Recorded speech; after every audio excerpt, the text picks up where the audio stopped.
here? No, he's going to be on site upstairs. We're just making sure we don't get in each other's way.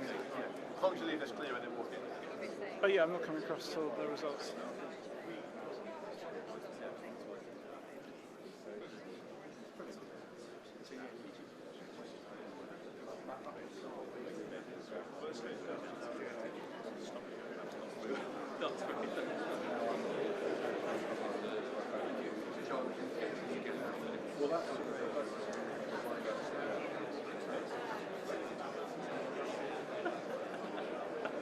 So far.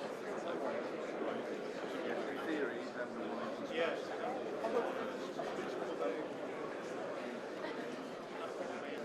Apparently, yes.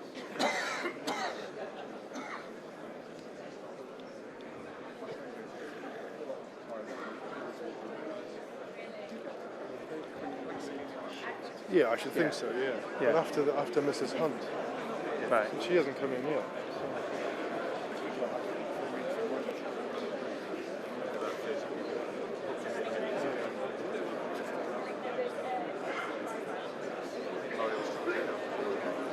Well, that copper will come out. Gary, the little copper, keeps appearing.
Public men are proud to be the servants of the state. I was brought up in my father's house to believe in democracy. Trust the people. We are the masters of our fate. That the task which has been set us is not above our strength. That its pangs and toils are not beyond our endurance. Long as we have faith in our cause and an unconquerable willpower, salvation will not be denied us. It's a proud thing to be given the office of Prime Minister of Britain. As for courage, character, I know the British people have these in full measure. Britain has been great, is great, and will stay great, provided we close our ranks and get on with the job. I have only one thing to say. You turn if you want to.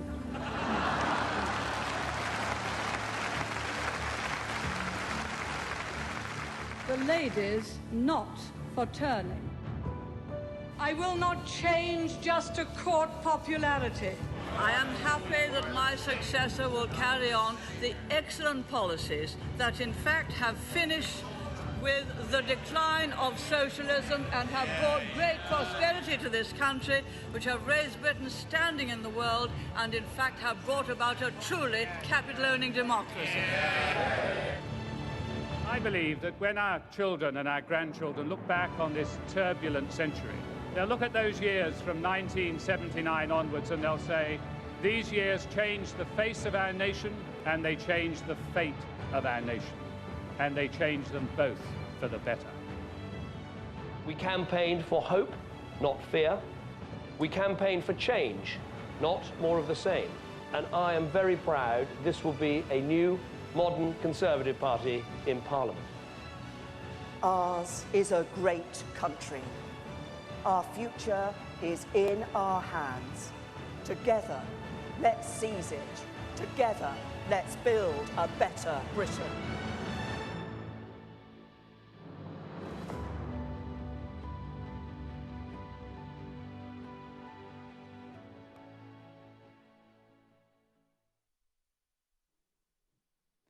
Ladies and gentlemen, please welcome the Chairman of the Conservative Party, Brandon Lewis.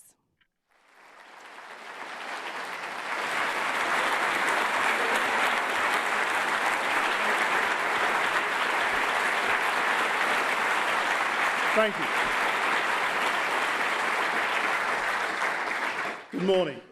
And this morning marks the culmination of a contest that has shown the very best of our party. Our values, our ideas, our people and our organisation. A party that is fundamentally strong and united in its common purpose. To deliver for prosperity, opportunity, fairness and security for everyone in our United Kingdom. I've been hugely proud as chairman of everyone in our party throughout this election. The voluntary, the parliamentary and professional party working together to deliver a fair and an efficient election. We've held hustings in 16 towns and cities right across the United Kingdom, in every region and in every nation. Our candidates have covered some 3,000 miles, taken over 400 questions and answered hours and hours worth of questions in interviews, culminating in that fantastic event at the Excel, hours and hours worth of questions in interviews, culminating in that fantastic event at the Excel just last Wednesday. And we have welcomed thousands of our party members and friends and family to hear directly from our candidates. And in a first for a political party, we held an online live hustings open to everyone in our country and indeed beyond. I want to pay tribute to the team at CCHQ in particular for running both the membership ballot and these fantastic hustings. And I also want to thank my parliamentary colleagues for their support through that process.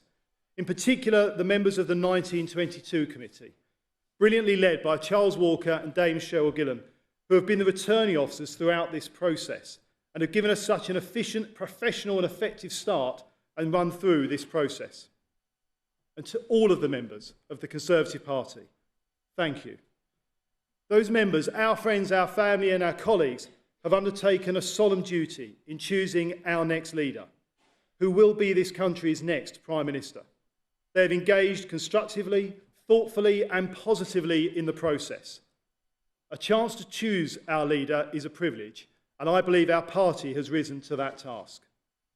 But finally, I want to take this opportunity to say a thank you to our current Prime Minister, Theresa May, for her leadership of our party and our country over the last 3 years, something that was never going to be an easy task. And it is now paramount that we come together, that we unite as a party for our country, to deliver in the national interest, to get behind our new leader and our next Prime Minister, to deliver on the result of the referendum and to deliver for the whole of the United Kingdom. And we are a party that does that best when we are united. And that's a party that will be led by one of our two fantastic candidates that we have seen out on the roads over the last few weeks. Ladies and gentlemen, please welcome Jeremy Hunt and Boris Johnson.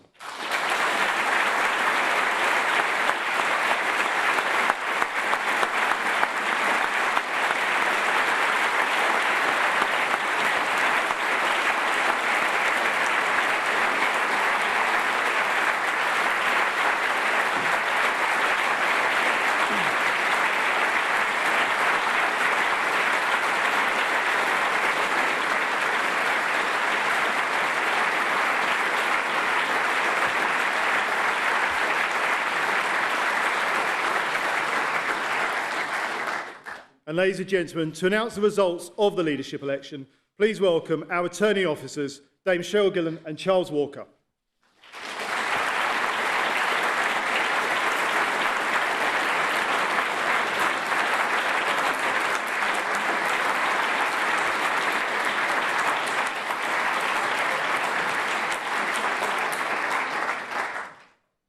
Well, thank you, Brandon. Can I thank you and your team at Conservative Central Office for doing a fantastic job.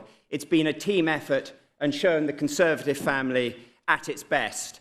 And if I could make one plea as a backbencher, can we be kinder to the next Prime Minister than we've been to the current Prime Minister?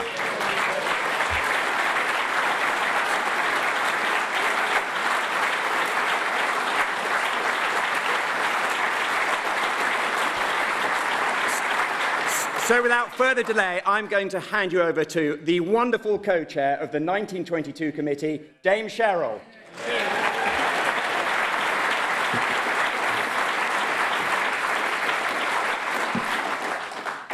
Thank you very much, Charles. On the 24th of May, the Prime Minister, the Right Honourable Theresa May, announced that she would be standing down as leader of our party on the 7th of June. And over the past 46 days, the 1922 committee organised 5 ballots of members of Parliament and then worked with the party chairman and the electoral reform services to present the final 2 candidates so all qualifying members of the Conservative and Unionist Party could vote for our new leader. I want to echo Charles's thanks to Brandon and in particular to the party board and the party staff for all their sterling work on the hustings, and also the ERS, who have conducted a very professional operation, collecting and counting the votes from home and abroad. And also the 1922 executive, especially my co-chairman, Charles Walker, with whom it has been a pleasure to work, and at least we have brought equality to the top of the 1922 committee. Gender balance is important. And the officers of the 1922 committee, Sir Geoffrey Clifton Brown, Bob Blackman and Nigel Evans, all together here today, and our own parliamentary staff who have given up their spare time to help conduct what I believe has been a very successful election. Finally, I would like to thank all those party members who voted and those who stood in the election, and particularly my colleagues Jeremy Hunt and Boris Johnson, who, despite the challenges of a contest, run in the glare of press comment and public scrutiny, I believe have emerged as worthy candidates for the position of leader of our party.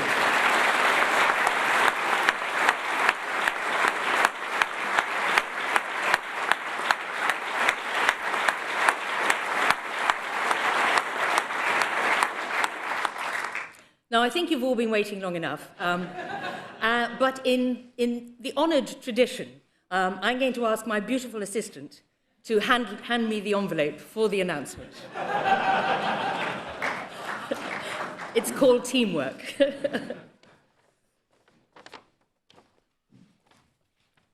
I, Dame Cheryl Gillen, the Joint Returning Officer for the Conservative and Unionist Party leadership election, declare that the total number of eligible electors was 159,320. The turnout in the election was 87.4%. The total number of ballot papers rejected was 509. And the total number of votes given to each candidate was as follows. Jeremy Hunt, 46,656. Boris Johnson, 92,153. And therefore I give notice that Boris Johnson is elected as the leader of the Conservative and Unionist Party.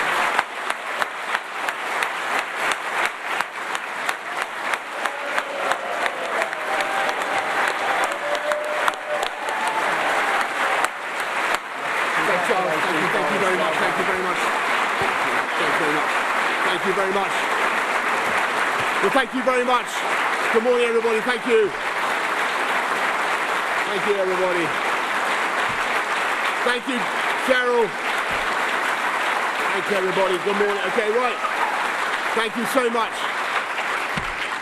Thank you, Cheryl. Thank you, Charles. Thank you very much, Brandon, for a fantastically well-organised campaign. I think it did a lot of credit, as Brandon has just said, to our party, to our values, and to our ideals. But I want to begin by thanking my opponent, Jeremy, by common consent, an absolutely formidable campaigner and a great leader and a great politician. Jeremy, in the course of 20 hustings, 20 hustings or hustings-style events, it was more than 3,000 miles, by the way, it was about 7,000 miles that we did crisscrossing the country. You've been friendly, you've been good-natured, you've been a font of excellent ideas, all of which I propose to steal forthwith. And above all, I want to thank our outgoing leader, Theresa May, for her extraordinary service to this party and to this country. It was a privilege.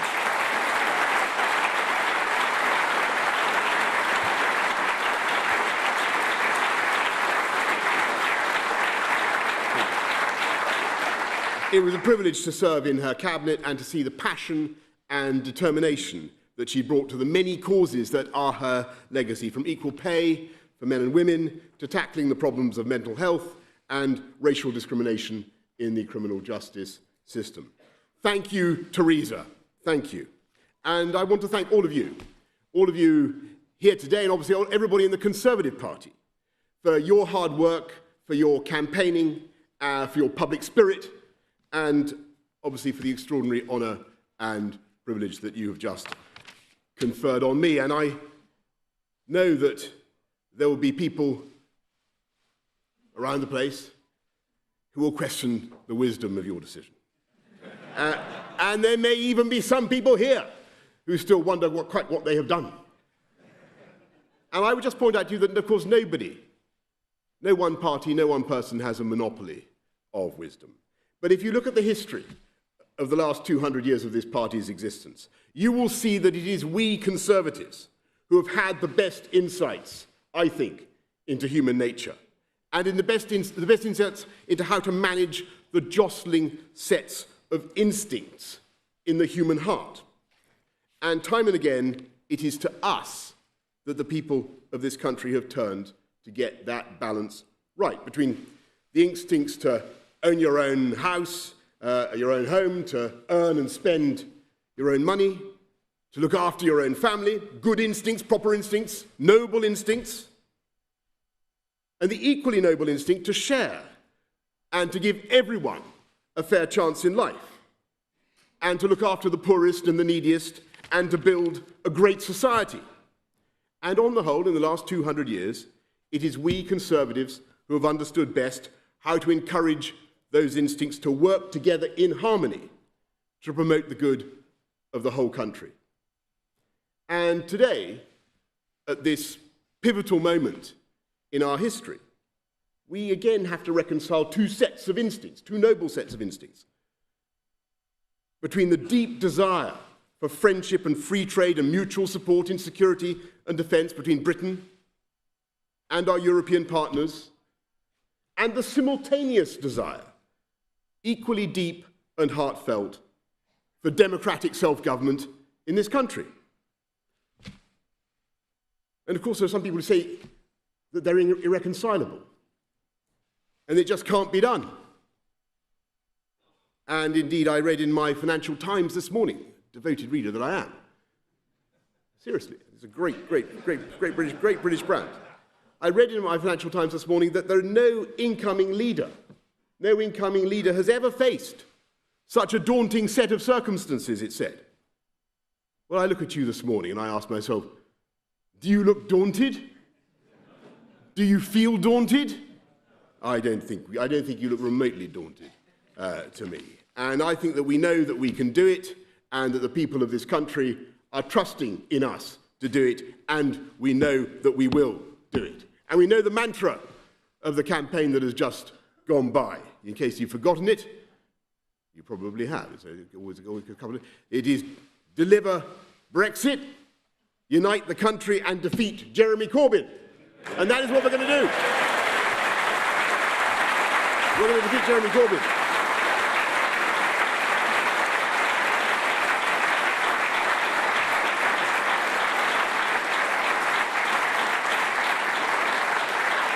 And I know some wag has already pointed out that deliver, unite and defeat was not the perfect acronym for an election campaign, since unfortunately it spells dud. But they forgot the final E, my friends. E for energise. And I say to all the doubters, dude, we are going to energise the country. We're going to get Brexit done on October the 31st. We're going to take advantage of all the opportunities that it will bring in a new spirit of can-do. And we are once again going to believe in ourselves and what we can achieve. And like some slumbering giant, we are going to rise and ping off the guy ropes of self-doubt and negativity. With better education, better infrastructure, more police, fantastic full fibre broadband sprouting in every household, we are going to unite this amazing country and we are going to take it forward. I thank you all very much for the incredible honour that you have just done me. I will work flat out from now on with my team that I will build, I hope, in the next few days to repay your confidence. But in the meantime, the campaign is over and the work begins. Thank you all very much.